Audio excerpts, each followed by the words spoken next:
to this week's Team ISO. We are going to delve deep into their savior between the pipes and more for the Arizona Coyotes. On the panel to discuss our Patrick Brown. He's the staff writer for the Hockey Writer.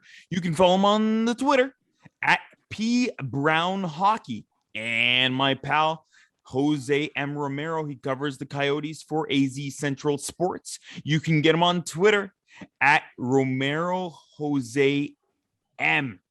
Welcome to the show, guys. Thanks, Peter. Thanks so much. All right. So, man, the Coyotes are not doing too well, but after last game on the weekend, an exciting win back and forth. I was keeping my eye on it versus the expansion Seattle Kraken. And the Superman sweeps in to save the day, and that is Scott Wedgwood. Wow. Phenomenal. Jose, are you guys thrilled to find this guy on the waivers? Well, I think it's just such a great story. I mean, you have to start with the fact that he broke that 11-game losing streak they had in 2017, 2018 to start the season. So,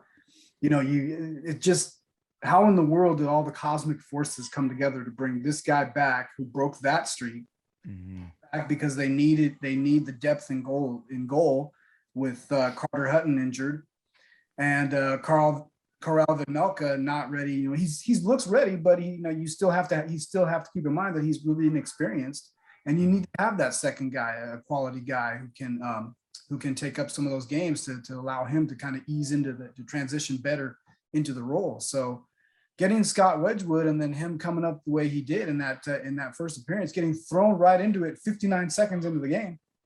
I mean, what more could you ask for?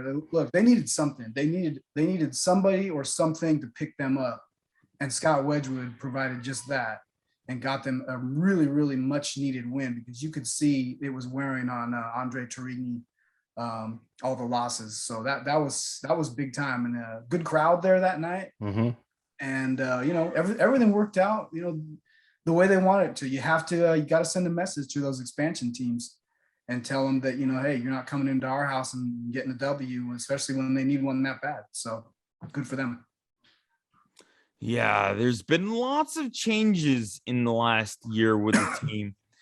Oh man, in the offseason, of course, the Coyotes dropped the bomb, trading their captain, OEL, and Connor Garland to the Vancouver Canucks in exchange for Jay Beagle, Louis Eriksson, Antoine Roussel, first-round pick in the 2021 draft, second-round pick in the 2022, and a seventh round as well in the past draft. First off, why was it the right time for management to move on from their staple, long-term, steady blue liner and leader in OEL? Patrick? Well, I'd say one, because of the return they could get. They weren't going to be a contender this year, no matter what. And facing, the sanctions, if you will, they didn't have a first rounder. And they were able to get a first rounder as part of that deal for the 2021 entry draft. And ultimately that turned into Dylan Guenther, who, oddly enough, it's funny we're talking about him because I just wrote a piece about him today. He's doing Dylan Guenther things in Edmonton with the Oil Kings, and between him and Costa, that team is a lot of fun to watch. And it was all about the return. The Coyotes were hurting on assets. They're coming in. They didn't have a first round draft pick. And not only do they get one number 9 overall this year, but you look at next year, 3 in the first round, 5 in the second round. Even if they tank and the lottery doesn't go their way, they've got an opportunity with all the assets they have to maybe make a deal if they need to, if they want to get in the Shane Wright sweepstakes, things like that. So I think it was time to move on. OEL was still very, very serviceable, obviously, Garland goes without saying. And they were able to sell really, really high. So the returns haven't looked as great so far. Sure. You can see their statistics. I'm like, wow, it's not looking good for them. I guess it's just, at least it's 1 year, right, Jose? Yeah. Yeah. And you don't add those guys, to fit them into your plans long term. I mean, and I think, those guys had to have understood that from Vancouver. So What you're getting there is in Roussel is you're getting a scrapper. You're getting the guy who's, obviously he's shown he's not afraid to drop the gloves and at least make something happen when they need a little spark of energy, which they've needed a lot. And in Eriksson, you're getting a good leader, a guy with a pretty established track record in the NHL as a player. And then obviously the assets. I mean, Dylan Guenther, just what can you say? You look on Twitter every night and he seems like he's doing something big up in Edmonton with the Oil Kings. So, you have to, as a fan, if you're a fan, you got to look at that and say, look, this kid's coming. And when he's ready, he's going to be great, or you'd like to think he's going to be great. Mm-hmm. And you just have to you take it on the chin for a year and the rebuild begins in earnest. I mean, I think everybody was clear on that plan. You can't bring in these guys from other teams, these veterans from other teams, take on these contracts without telling them ahead of time, here's the deal, guys. You're a rent-a-player for a year. Mm-hmm. And, maybe it's a long shot if you're going to be around for longer, but, everybody comes on board with the plan here. And if you're not, then, you might not have a job in the NHL. All right, you're pushing me. I'm getting to it. Take your time, breathe. All right. So obviously I'm going to follow up on both things. The direction the team is going to move into with Bill Armstrong and everything. And as well, you're pushing me there. Edmonton Oil Kings, Casa, Guenther. We're going to get Patrick's piece. We're going to put it on our website, Game Notes. I believe this is episode 6 of season 7. So check it out on jablemsports.com. Patrick, what are these kids developing? How are their skill sets growing so far in Edmonton? Well, Guenther has been a standout for years in Edmonton. Rookie of the year 2 seasons ago, I believe, 59 points in 58 games. And then in a shortened season, in 12 games, he had 28 points or 24 points the following year. So he's been showing it for a while.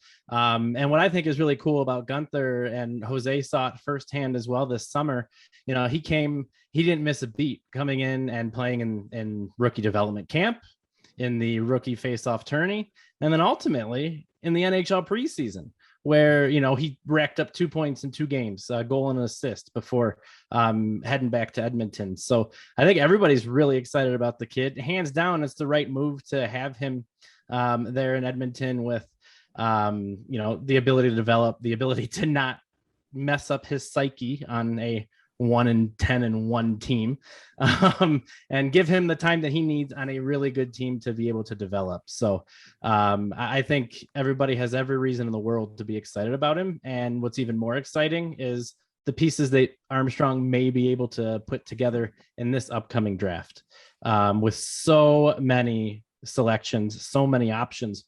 You're going to be able to get some ammunition, some reinforcements, if you will, rather quickly. And even if they hit on half of their first 2 rounds, they're going to be in really good shape in the future. All right, let's get to the management side of things here. You know what? On the back end, before we get to that too, with the more of the struggles, I kind of wanted to mention one little thing is on the back end, they have Jakob Chychrun. He's supposed to be a bit of more of a leader now, but he's only got a single assist and is also a -20. First off, what's going on with him? If that's for me, and José, I'll toss it over to you too, but he's getting everybody's top pairing every night. I'd say that's number 1 right out of the gate. He's the guy. And this is, we talked about OEL earlier, right? And this is the first year that he's been the guy. And also, not that this is maybe saying a whole lot, but this is the worst team he's been on, the worst NHL team he's been on as well. And there's something to be said for that. So, José, I didn't mean to talk over you, so I'll toss it over to you, but that's my opinion. He's getting everybody's best shot every night, and he just picked up that assist against Seattle. It was good to see him get on the board. Yeah. No problem. For me, I just think, it's a lack of, it's I guess what we call it, puck luck or lack of puck luck. he's getting his shots. He leads the team in minutes. He's playing a ton. He's getting shots. He's taking, 4, 5, 6 a night. A lot of them just aren't getting through. And it's at least the effort and the attempts are there. At some point it's going to happen. I think, Patrick made a great point, made great points there. And also he just, it's a different system. They're asking him to do a little bit of take a little bit of a different role. And he's also focused on trying to be a leader, Yep. He's an alternate captain right now with certain definite aspirations, I believe, to be a captain. So, it's one of those things where he's got to grin and bear it and put on that face of a leader, keep that face on, because that is, I think that's where he wants to be. So, also let me make another point. He doesn't have the guy who he was paired with last season, Alex Goligoski, is now gone. Yeah, and those two together are, they played off well with each other. They were a great pairing. Alex's game really helped Chychrun with his offensive game. He was kind of a mentor to him.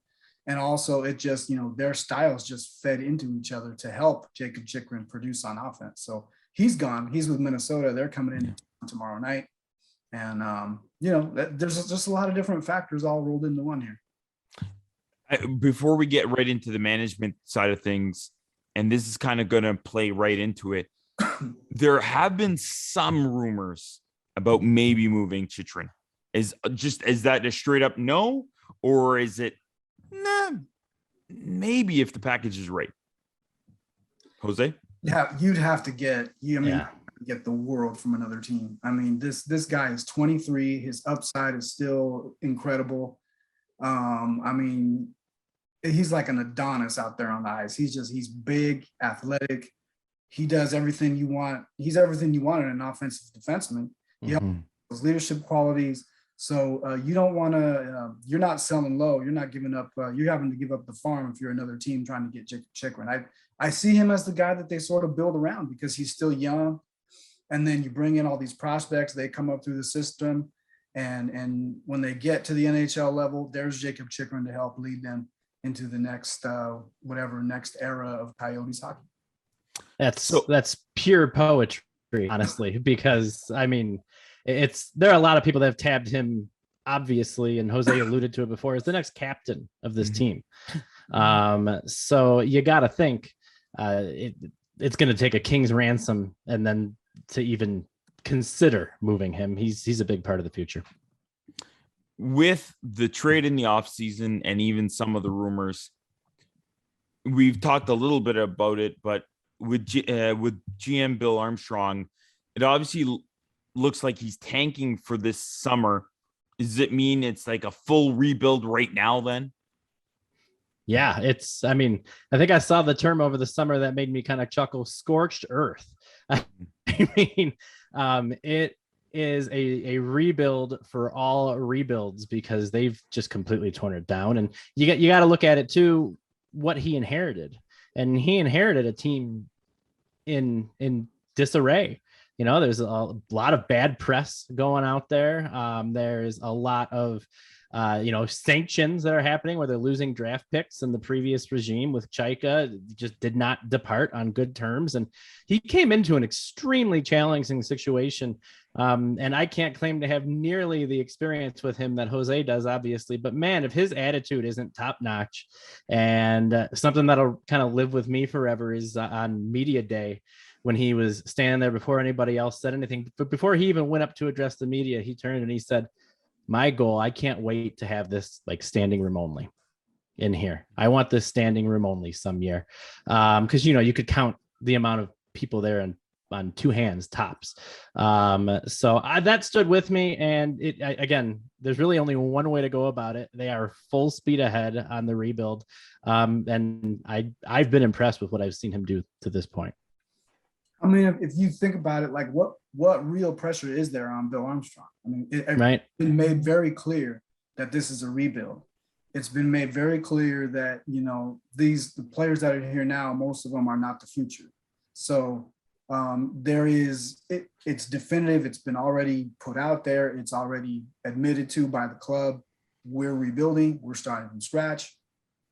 he's gotten the full support of, the president and CEO, the owner. So, and the attitude is good, like Patrick was saying. I mean, he's a guy who wants, as a GM, it's his second year. He's out to make his mark. He has to make his imprint on this team and say, this is what I did with the Arizona Coyotes when I got my first general manager job. This is the mark that I had and the things that I did to change this franchise around. And if it's successful, hockey fans in this area are strong forever, right? So yep, you come into it with really nothing to lose. And the bar is not that high. Let's be honest. There's only one banner that hangs, and it's not a championship banner. The bar is not terribly high, and I mean no disrespect. It's just kind of the truth. Yeah. All right. Well, we all know what the term Phoenix stands for. So you hope, scorched earth and everything, that it kind of comes into full fruition there.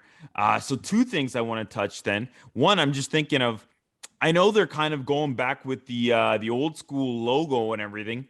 Maybe it's time for a brand new Phoenix to grow from the ashes. As well, Jose, what is the current outlook on the whole new arena thing? Just was going to talk about that. I think, you have a plot of land on the east side of the valley, on the east side of town, Tempe, prime real estate over there. Anything basically on the east side of the city is prime, because you have Tempe, Scottsdale over there, all of this sort of higher economic level suburbs of Phoenix. So the fan base has basically been out there, largely out in that part of town for years upon years, from maybe the beginning. They actually tried a long time ago to get an arena built in Scottsdale. It didn't happen, and then they got a sweeter deal in Glendale and moved west. But the plan is, at least they were the only entity to submit a bid for a plot of land along the Rio Salado and Tempe, and build their spot there. They want it to look, they talk about it looking a lot like the Milwaukee Bucks arena, with the plaza out there in the front, and the ability for the fans to congregate and watch a big screen, maybe have a viewing party of a playoff game someday. I think that's the vision. So it's going to take time, though. It's going to take several years. I mean, they haven't even ground. They're not even there yet. There's still some paperwork and some loopholes to get through. But, as in terms of a rebuild in conjunction with the building of a new arena, the future looks bright if you really believe in it. We've mentioned those great prospects that they have in Edmonton already. On the current roster, Lawson Crouse looks pretty good. How is his game developing, Patrick? He's having a pretty decent bounce back year to this point, which is funny to say on a team that isn't that good. But I've been impressed with what I've seen. He's kind of followed suit with the other team leaders. You see him constantly, he's not pressing, but he's the effort's always there. He's out there, he's chippy, and it's starting to pay off. And in what is obviously a very difficult season, I thought Lawson Crouse has really stepped up early on. And I do have to say that I thought it was super cool when they came back against Seattle and scored 13 seconds after the Kraken tied it up with a minute left, making it look like here we go again.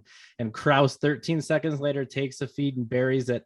And he was jumping up and down on the ice like a little boy. And I just thought that was the coolest thing. He was so excited. He jumped right into the arms. I forget who his teammate was that was there. The place was going crazy. It was a cool atmosphere. And I think it speaks volumes to what they're trying to accomplish as a team this year.